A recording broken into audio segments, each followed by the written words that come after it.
Hey, if you haven't gotten the book, if your relationships suck, if you want help, if you want to know about men, if you need more information about what you might be doing wrong, or you can say, well, yeah, okay, I can do that too.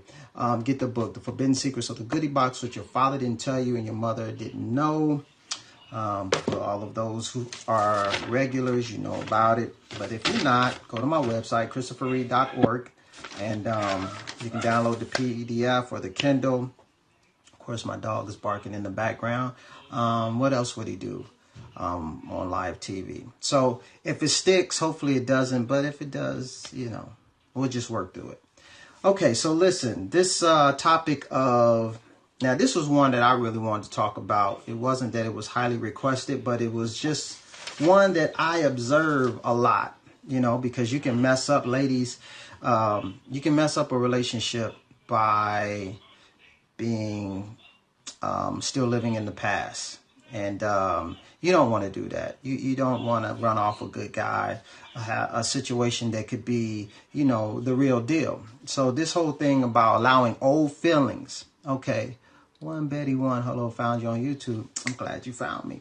You don't want this whole thing of, I'm talking to a lot of ladies, Keith, of allowing these old feelings to come into this new situation and basically destroy it, annihilate it. Now, you know, when we talk about addicts, drug addicts, addictive behavior, we talk about triggers. Now, triggers can be, it could be sight, it could be sounds, it could be touch, taste. Okay, and basically a trigger is just something, it's just a stimuli that initiates the desire to engage in a certain behavior. All right, so you know you can have relationship triggers. There can be certain things that set you off in the relationship. All right, so let's start with the familiar, you know, because that's what really does it for you. Let's start with familiar situations. All right, so you meet a great guy. Guys, he's doing everything, you know, I mean, you can't see anything obvious that makes you say that, you know, this guy's a jerk. He's treating me bad. He's lying to me. He's not making good on promises. You're not picking up any of that. But one day he says something or does something that reminds you of your ex, an old situation. Now, here's one. Now, in this voice, if any of you have ever seen the movie, The Lord of the Rings, there was a character in The Lord of the Rings called Golem. Okay, I got a picture of Golem. This is Golem. Golem is ate up. His hair is falling out. His teeth look like he's on crystal meth. Okay, but this is the voice that starts talking to you. All right, when you start to feel like, all right, I've seen this before. Okay, so throughout the rest of the scope, I'm going to make reference to Golem, your alter ego. All right, when you get real crazy. So this great guy, who hasn't really done anything wrong, you know, once Golem starts talking to you, you know, one of the things that you say, well, he's too nice. It's probably not just you, Keisha. It's just probably freezing. It's just, you know what? We probably just gonna have to go with it. On the playback, for whatever reason, it doesn't freeze like that. So, ladies, if it freezes, don't worry about it. You don't have to worry about engaging that much. Just get the information, come back, get the replay, get the nuggets, and don't worry about it. Because, you know, I'll send this out again and clean it up when I send it out to my email list or when I put it on YouTube. So don't worry about it. Okay, so you got this guy who is, you ever consider Facebook Live? No, I haven't considered Facebook Live. I guess I could do that. Yeah. I guess I could consider Facebook Live. Maybe I'll do that one week and just see how it goes. And then I'll send out like maybe a notification, tell everybody I'm out there. And yeah, okay. I may do that next week. So, but I'm going to use this because I'm just going to use this to record it and get it out. All right. So you got this great guy. And so once that voice starts talking to you, you start thinking things like, all right, you're too nice. Nobody's that nice. Okay. And once Golem starts talking about, you know, your last boyfriend, remember, he was nice too, but he was nice and he was trying to set us up. Okay, because once he got us nice and comfortable, then he started to try to manipulate us. That's when he started with the whole mind games. So now, okay, this situation, now the reason that this is crazy is because you have now allowed the voice, Golem, the ed-up creature, that crazy part of you, to turn a very nice, good guy into the enemy. He hasn't done anything. There's no other evidence other than the fact that he's nice. Okay, here's another situation. Social media. It's always a big problem. Okay, say that you see some interaction, some dialogue between him and somebody else. It's not that it's anything over the top. Nobody's saying anything crazy. Maybe the young lady, maybe she does seem a little friendly. And, you know, it's just a good friendly conversation. But that voice starts talking to you. And that voice says, see, he's flirting. He's flirting. And see, my last boyfriend, he used to get out here on social media. You know, he will hook up with these thoughts. And they talking, they get all friendly. Yeah, you know, ha-ha, kwa-kwa and everything. And so now you got your eye on him. So when he come talk to you, you're going to have a real attitude. Okay, you're going to have a real problem with him because he was having a conversation on social media. There's no real evidence that anything was going on, but it don't matter. You don't need evidence. You got all the evidence that you need because your best friend, okay, Golem, all right, told you that something is going on. And of course, Golem is your friend. You know, I mean, y'all been through thick and thin together. You kind of got to believe that. All right, another one is, ladies, sometimes you meet a guy and he might not necessarily be balling out the gym. Meaning he's not the six-figure guy, but he's a hard worker. He's a great guy, and he will give you his absolute last, okay? I mean, he will take you out. He will try his best to wine you and dine you, take you wherever you want to go. I mean, he will give until there's lint in his pocket. Now, because when he meets you, he gets this, okay, I want a better life, not just for myself, but for her. And if she has kids, you know, I want to try to set them up too. So maybe he goes through a transition. Meaning maybe what he's currently doing occupation-wise, he'd like to say he's not going to get it. So maybe he goes back to school. Maybe he goes back to school and he says, you know, I want to, you know, take a trade or whatever so that I can put her up like she really deserves to be put up. But, you know, there's a little downtime. And when I say downtime, maybe time is kind of scarce and money's a little weird. So he doesn't have it like that anymore. Not that he's asking you for money. Okay, nothing like that. But it just isn't. And so what happens is you get a little fearful that he's about to start taking you.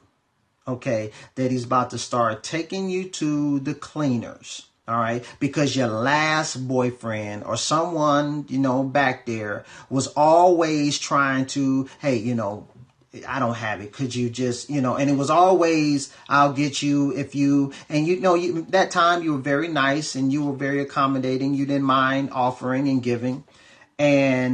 But you got taken advantage of because he would just let you give and give and give and give. And so you think that this situation is just like that because you're like, you know, I'm not allowing anybody else to take me. I'm not doing that. I'm not bankrolling anything. I'm just not doing it. Now, this guy ain't asked you for nothing. He's done nothing but give to you. All right. But because, like I said, you see maybe him struggling a little bit while he's in transition on the horizon, you get a little paranoid. You get a little paranoid and you wig out.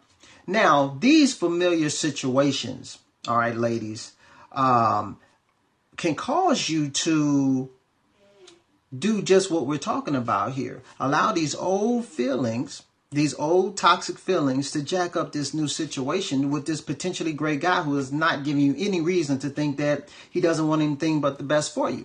Now, we talked about a familiar situation. Next thing we want to talk about are familiar feelings. We want to talk about the familiar feelings because once the situation comes around, all right, then it's going to bring up feelings of the granddaddy of them all, fear. You're going to be terrified. All right. Now, fear always spawns little children.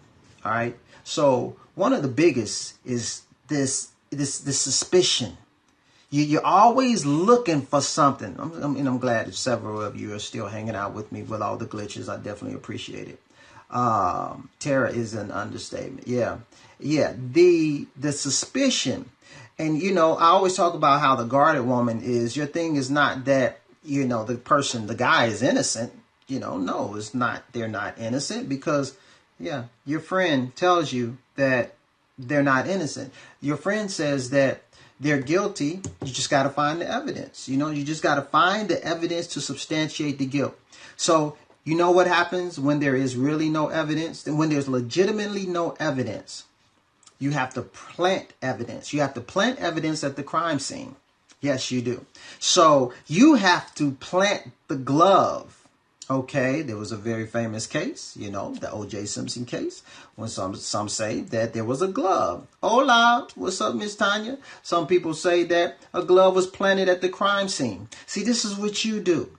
Because, like I said, if you don't have any real evidence, you have to plant some. So this is what this looks like when you plant evidence and you're very suspicious. You say, listen, now you told me that it was only going to take you 4 minutes. And you said that it took you 4 minutes. Is that not what you said? You said 4 minutes, didn't you? Yeah, I said 4 minutes. But if we rewind the tape and we play it back, it actually took you 5 minutes, didn't it? Don't lie about it, because I know how long it took you. Yeah, I guess I bent down and picked up a piece of paper. I think it added an extra 60 seconds. I don't know. See, I knew it. If I just turn my back long enough, see, and I know that sounds crazy. Yeah, that sounds real crazy. But when you ate up with suspicion like that, yes. What's up, Elder McNeil? When you ate up with suspicion like that, you will come up with the most insane scenarios because your suspicion has to make sense. In other words, you got to get the payoff. So you will do these kind of things. Another thing is, ladies, you will panic. You know, Keisha talked about the terror that this causes. You will go into a full-fledged panic when you are exposed to one of these familiar situations that we talked about. All right, because I'm hyperventilating. Oh my God. And you know, this is accompanied by that hard heart. Okay, when I say hard heart, I don't necessarily mean that you mean, but you know, when you got that hard heart, you can hide behind that a little bit. It's your security blanket. It keeps you safe. Your heart is not totally open. It's open a smidgen. Yeah, damaged heart. You know, so, you know, by having that, it keeps you a little protected. So you got that 1 foot in, you got that 1 foot out. And you're a little distant. You're a little distant. And, I mean, because let's just be honest. You're scared to death. You are literally terrified, okay, when it comes to, really, it's the fear of being hurt again. All right. And this guy, obviously, what was this? PTRS, post-traumatic relationship syndrome. Yes, I like that. Post-traumatic relationship syndrome. And so you can't relax. You can't relax. You're always a little on edge. Okay. Yeah, I love it too. You're always a little on edge, just waiting for that next thing. You're like somebody who was in a terrible car accident. Like it was a 10-car pileup. Your car flipped several times and now you paranoid, and we're talking about you getting behind the wheel. Have you ever driven, you know, or rode in a car with a scared driver? Maybe some of your grandmothers, you know, or your moms, you know, they just terrified, and they ride the brake a lot. My mom used to, I mean, I would be irritated because it's like 10 miles before you get to the stoplight, and they tapping their brakes. It's because he's scared. Okay. And they're not going to get on the highway no time soon. We're going to add an extra hour to our commute time because I'm scared to get on the highway. But here's the interesting thing about that scenario. Eventually, those people will tend to, over time, get comfortable with the idea of driving again and get back to, you know, kind of where they was. But within relationships, we don't always make this transition. We tend to stay, okay, in the paranoid zone. We constantly riding the brake, you know what I'm saying? Because you're just waiting for something to come out of nowhere and take advantage of you. because it's the old feelings that haven't been dealt with. All right. Like I said, it can be brought on. Super nice guy. It can be brought on by the guy who seemed like he's sure. Whatever your old situation is, you can find something that seems to resemble it. Without you, I would have never gotten past that. Well, praise the Lord. I would like to hopefully think you would have, but I thank God for you saying that. So now when you talk about situations, you talk about feelings. Now we got to think about the thoughts, because really the thoughts drive all of it. All right. So the thoughts are, he's the same. Okay.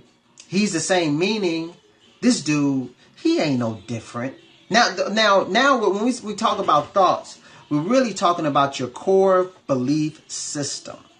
We're talking about now what you believe about relationships and about men that you have brought into this situation. So it doesn't matter what the situation is that you're dealing with. You already have, yes, the mind can be there. You already have this predefined stamp belief system. I'm trying to tell you, you ain't going to override a person's belief system. I mean, unless they just make a conscious effort to change that, everything we do is based off of our belief system. So if you have the belief system that all guys are the same, you can have this guy who's amazing, loving your socks off. And if you believe he is the same, then you're just looking for that evidence that we talked about, or you're planting evidence. Also, if you believe that he's out to get you, and if you think he's out to get you, you really paranoid. Every little motion, every little, hey, babe, I'm running a little late. I'll be there. This is going to hold me up probably about 30 minutes. Oh, you running late, huh? Okay. Ain't this about the second time this year you was running late? Okay. All right. Okay, cool. I mean, just because you believe that guys are out to get you. What's another, we talked about this. He's just too good. Meaning your belief is if a guy is too nice, he's a problem. When guys are too nice, they want something. They up to something. So you're saying that we should argue more? Or what do you want? He's got an angle. Okay. So if he then started to argue with you or do something that would make you feel more comfortable. Okay. But you hearing it come back at you sounds a little weird, but these are our belief systems, whether we realize it or not, for some of us. All men lie, or he's a con man, or secretly crazy. Yes, he's really a jerk. I just haven't seen it yet. It's coming out. All men, just waiting for the other shoe. Yeah, see, you ladies, you come in with all these belief systems, these notions about the relationships. How can a relationship thrive and survive in this kind of hostile climate? Okay. All men lie. That's a great one right there. If all men lie, if this is your belief system, then it doesn't matter if he's telling the truth. He's a liar. Girlfriends don't help reinforce your fears. I didn't read that. No matter how much truth he gives you, when you believe that all men are liars, he's lying. Okay? So it's that whole thing. I just haven't caught him yet. I just haven't caught him in a lie.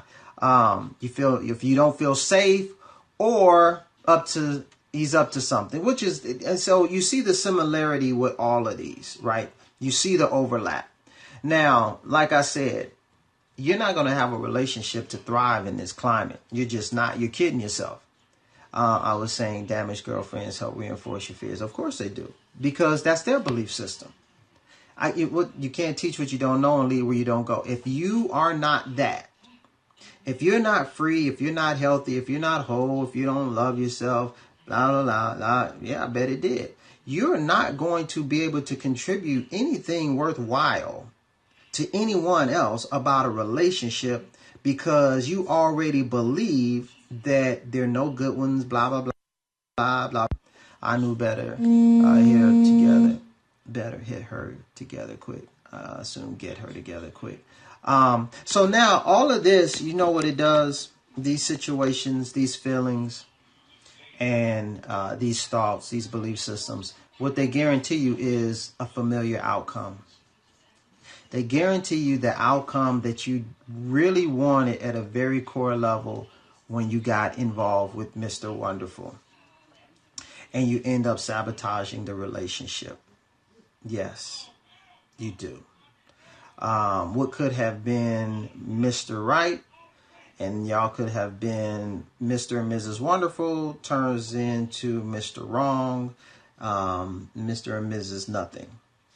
Acting out of emotions. You got to watch it. And the guy will tell you, I'm not him. Why are you responding to me like I'm dude? Do I get my chance? Like, okay, if I mess up legitimately, cool, I'll own that. But give me an opportunity, okay, to mess up on my own. Don't just get out here and but being insecure and pushing him punishing him for the last, yes. So he leaves. He leaves. It's destroyed now. And you get the payoff. You get the payoff. You know what the payoff is? I told you. I knew someone right. Yeah, because he's gone. You run him off. And you get to tell yourself, yes, he was a deadbeat. That's why he left. Okay? Or whatever you saw that he was up to that he wasn't up to. Now, granted, there are enough situations out here of guys doing dirt. Okay, I'm not talking about those, all right? I'm talking about the guys because there are guys out here that are great, amazing guys. Some of y'all have been exposed to some of them. Some of y'all are in relationships with them right now. And some of you honestly don't really believe that they exist, okay? Doesn't really matter. When you believe this, the guys pretty much suck. They're no good ones. You're going to guarantee that you close that loop and end up running him off. Now, I'm going to tell you this about change. Change is scary but necessary. I'm not going to kid you and try to make you believe that if you want to get into that promised land, there are some giants, okay, that are standing between you and your proverbial freedom. However, it's worth it. It's worth everything to face your giants, put on your big girl pants, all right, and deal with it. Because I guarantee you, if you're willing to do it, if you're willing to do the very thing that you're terrified of, which is face your past, and it doesn't always happen just because of a bad boyfriend, type deal. I talk about this all the time. It could be stuff from your childhood, molestation. It could have been, how you were treated, by your parents, and some of you grew up in very horrific conditions, and situations and scenarios that you could share stories with people and they would think you're lying. They wouldn't believe you and they'd be like, okay, seriously, when is the book coming out? And so you really only ended up in those horrible relationships as a result of some of that. Doesn't matter. But we're talking about old feelings, wherever you collected them from. And now you allow them to destroy, sabotage, and wreck this great situation, or potentially great situation. So you got to face this. And sometimes you need somebody to hold your hand. That's what I do. I'm a professional hand holder. Okay. I lead my clients through the valley of the shadow of death. Now, for some of you, you sit right there and not spiritually, but emotionally, you just die because you're overwhelmed with the fear. Okay. Yeah, I know it is. Sorry about that, but the replay will be better. So if you need somebody to hold your hand to carry you through the shadow, the valley of the shadow, that's what I do. Okay. So if you need me, all right, to do that, hit me up. All right. Like I said, I always say the first 30 minutes is on me. Okay. Hit me up. We'll talk about what's going on, why you're dealing with these issues, why you're having these challenges. Okay. And get to the heart of the matter. And then after we do that, then if it makes sense for us to put you on a program to move you forward so you don't run the risk of sabotaging a relationship, we do that too. Whatever. But you gotta have a benchmark. You gotta know where you are. Because if all you have is, this collection of bad, relationships and, dead men's bones, so to speak, old graveyard relationships, then then you need to say, okay, what's the common denominator here? How come I have not been able to successfully have a relationship? Because these relationships that you're getting in, you've chosen to be in relationship with these individuals. Okay? Why couldn't you recognize, I'm sure, the red flags that were there? There's always red flags, ladies. You might not see a red flag the first week. You might not see a red flag the second week. But there are red flags, all right? So why couldn't you see them? All right?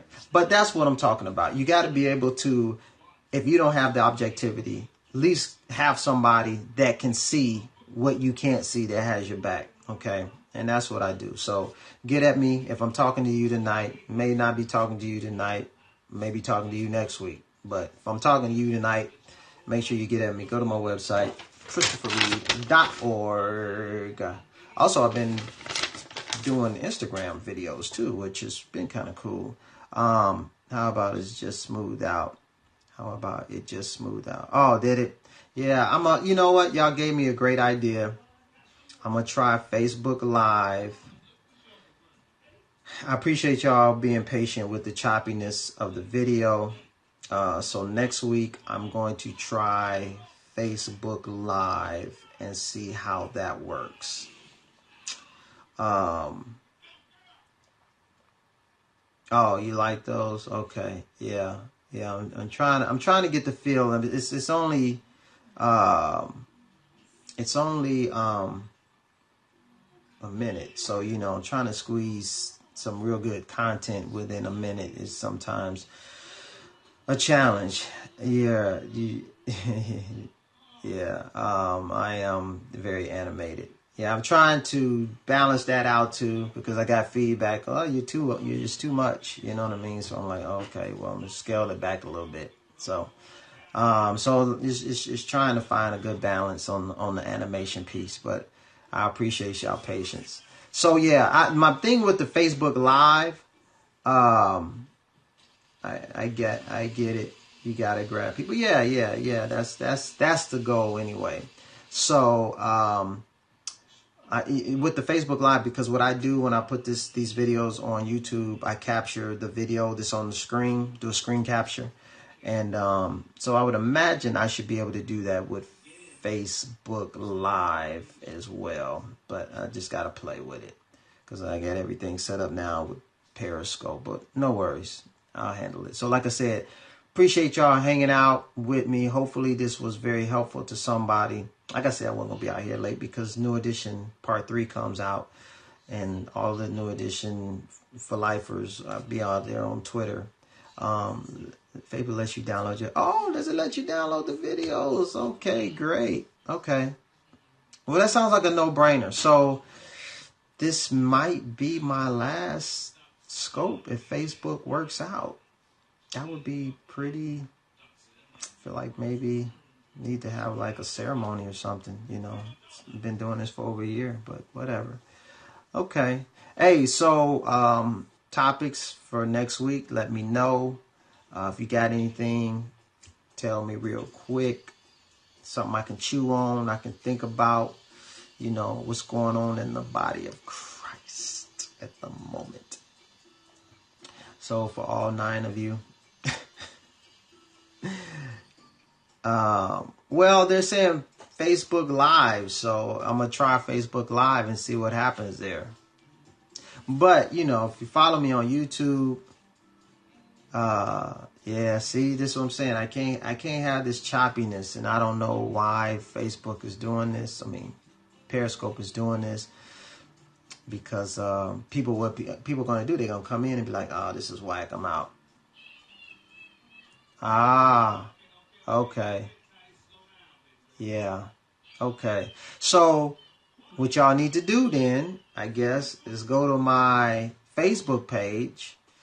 Is there a link to my... I had to put a link on my website to my Facebook page if it's not. It's just Doc Reid. I mean, you should be able to find me on Facebook. No, is it Doc Reid? It may be Christopher Doc Reid. I don't know. Now it's cleared up again. But see, I can't have the inconsistency. It's just too much. So I will, and I don't know, maybe it's something simple. Maybe I could try a new phone. I have like 3 phones. I mean, maybe I could do another phone. Maybe it's something about this setup that is causing it to be choppy. I don't know. Maybe I'll do a test run before next week and see what happens on another phone. Okay. All right. So either way it goes, no. You know what I have? Look, I have... Oh, Jesus Christ. Maybe I broke it. I have 3 Note 4s. Try a laptop. You can't do Periscope on a laptop, can you? I don't think you can. So I tried to do it with my Wi-Fi connection. I tried to do it with my data connection. I don't know. Who knows? It's quirky. So I'll figure it out, y'all. Guarantee you. I'll figure it out. And whatever I end up doing, I may just do a special scope just to say, hey, I'm at Facebook Live now, so make sure you get at your boy. All righty. So appreciate y'all. I'm out of here. Hopefully it was helpful, beneficial, all of that good stuff. I appreciate y'all. See you next time. Peace.